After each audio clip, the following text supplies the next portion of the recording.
Start ஆகிட்டா ஒன்றுமா sir அசந்தா கண்டிப்பாக கிடச்சிடும். இந்த பாம்பு கூட நமக்கு வந்து அது எதிர்க்க ஒரு மூமெண்ட் கண்டா கண்டிப்பாக கிடைக்கும். அப்படியே எகிரி கிடைச்சிடும்.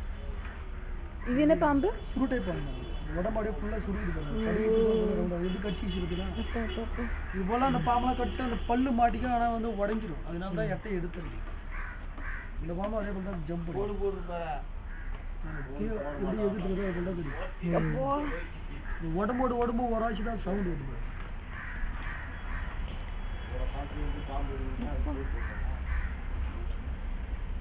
இதெல்லாம் வந்து பார்த்தீங்கன்னா நம்மளுக்கு வந்து இரவெல்லாம் அந்த பாம்பு கடிச்சிட்டா தெரியவே தெரியும். காலு வேக சொல்ல தான் வலி தெரியும். அப்போதான் தெரியும்.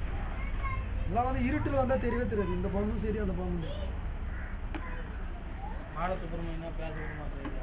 பாம்புடைய விஷயம் எப்படிதான் சார் பாம்பு அடியே மெடிசன் தயார் பண்ணி கடையில் வந்து சின்ன சின்ன ட்ராப்பாக இறங்கிட்டே இருக்கும். எல்லாம் பாய்சன் தான். அதில் வந்து பார்த்தீங்கன்னா 20 பாம்பு வந்து பாய்சன் எடுக்கும்.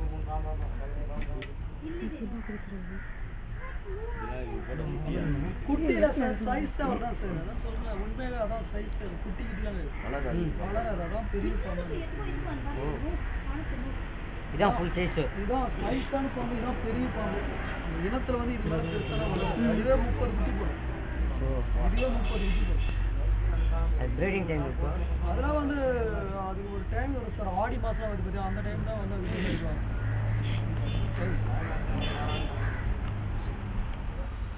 அது போல் டைம் தான் இதுவாகும். இந்த நேரத்தில்